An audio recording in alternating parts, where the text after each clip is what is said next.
while endorsing Mr. Kedia's views, I'll also say that increased rigor is a must for any business, whether they are heavily impacted or mildly impacted by COVID.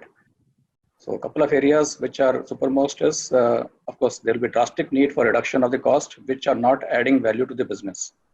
So non-essential costs are strict no. And for other essential costs also, there will be steep reduction targets.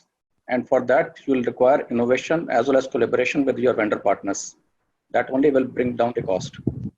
Second is the cost reduction targets need to be made into measurable matrices which can be tracked and monitored. So depending on the importance, some can be measured on daily basis, some on weekly basis, and some on monthly basis. This kind of MIS we have seen everywhere, that need has increased significantly.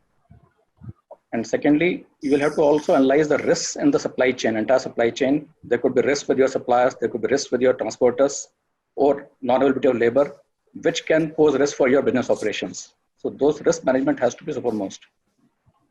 Then your expense budgets need to be on a rolling budget rather than a fully year approved budgets. So your IT or ERP systems need to be supportive to ensure that these flexibilities can be incorporated and adjusted.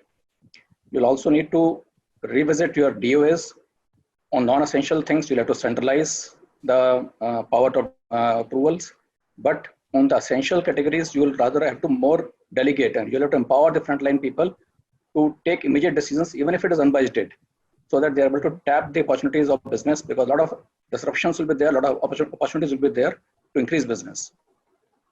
There'll also be need to centralize the bill processing systems, and there'll be technological requirements, digitization needs. Some may have to move to some kind of applications.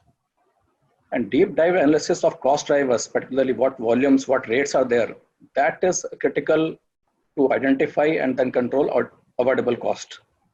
And of course, there has to be clear communication of these austerities and the rationale thereof, so that you have the buy-in of all the stakeholders, be it employees, be it your vendor partners, service providers.